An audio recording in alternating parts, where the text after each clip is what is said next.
So we're just going to do a quick tutorial on the basics of coding. So in this video we're going to look through data types and variables. So just going to quickly make a new C# script, and I'm just going to call it basic coding tutorial.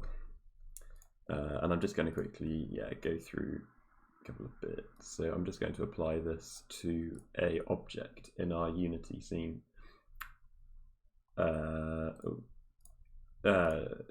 Just so then the code will actually run when we play it. So all of this code is going to happen. I'll also clear this, sorry, I was just doing the previous video. All the code is going to happen in the console, nothing is going to happen in this scene. That's just the code that we're going to do today. Let's reload. Ooh, basic coding tutorial. Okay. Let's remove. No, let's start off here. So, variables, data types. Hopefully everyone should know these already. If not, well, there are some presentations that I can link you to, and you've got some Googling to do. But just quickly, some variable types. An integer. Everyone knows what an integer is. An integer is a whole number. So here we define the data type. So we're calling it a int for integer, and we're going to give it a name. So I'm going to call this a whole number because that's what an integer is.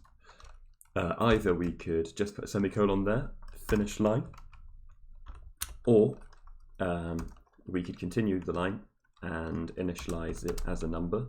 So let's say 10. So there we go. We've made a integer, type integer, so a variable of type integer. We've given it the name, whole number, and we have set it equal to this number here, 10. So if we, in the start function, do a debug, oh, not error, .log, and I'm going to put in our variable, whole number.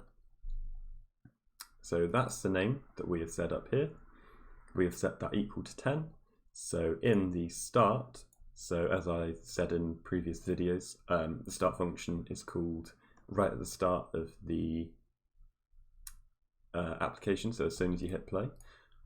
So if we're in here, we hit play, this is going to debug 10 because that is what we have told it to do.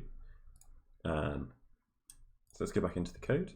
Let's try another variable type.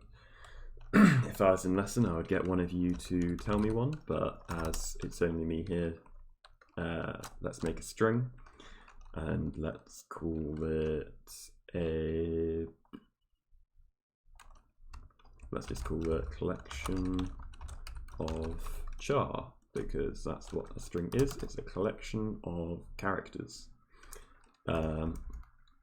I'm not actually going to initialize this one. I'm actually going to do this in the start function, just to add some variety to what we're doing. So collection of char, I'm going to set this equal, my quotation marks. Strings have to be in quotation marks, and I'm going to say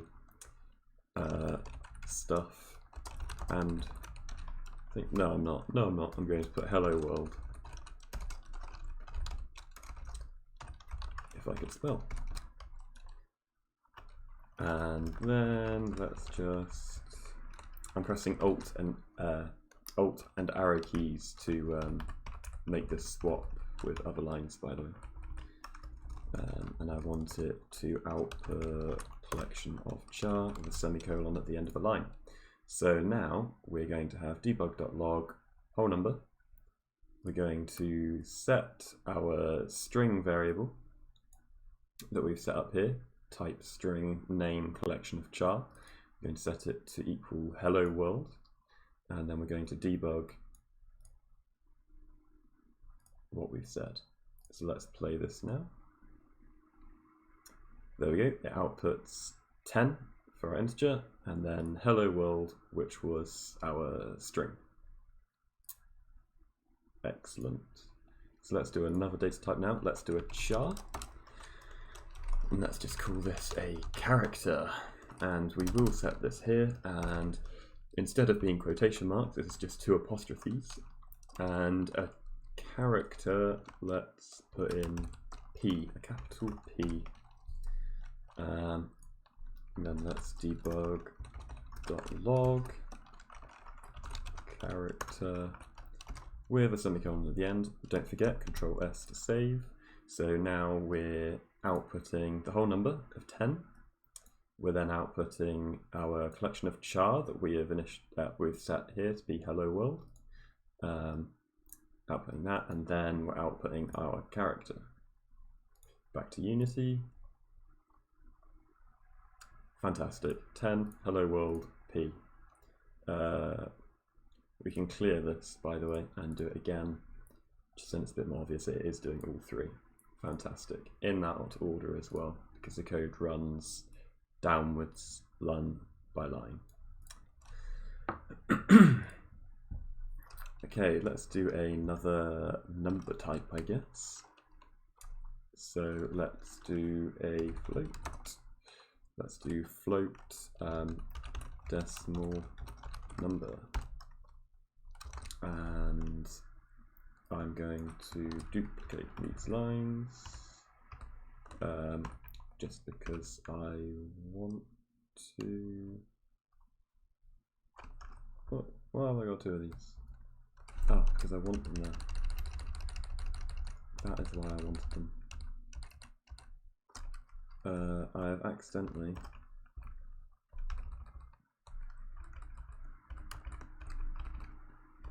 There we go. That should do the trick. So I'm setting the decimal number. I don't know why I've done this all the hard way. I'm going to 123.123. I'm not going to like that. So for floats in C# you need to put an F at the end, and then it will like it. And then Debug.Log decimal number. Fantastic. So everything in order. The whole number, the string we're going to output once we set it to hello world. We're then going to output the character, which we set up here to P. And then we're going to set our decimal number that we've made up here. We're going to call it 123.12. You can read it. Decimal number. Fantastic. Save that. Run this. 1.23.1.23. 123.123. Fantastic. So there are our data types. That's how to use them. How to make them in different ways. We could also, as I've shown in other videos, we could set maybe one to public. So if public int whole number equals 10 is there, now if we go into our main camera, which is where I put the script in, this is now visible in the editor. So you can see whole number is 10, just like we've got whole number is 10 there. But now we could change this to, let's do 55, let's change, and then let's run the program, and it's changed to 55 instead of being 10, because the editor overrides anything from code if it's got access to it. Editor takes priority. So that is that. Thank you very much. Hope you all understand your variables and the different types that we have now.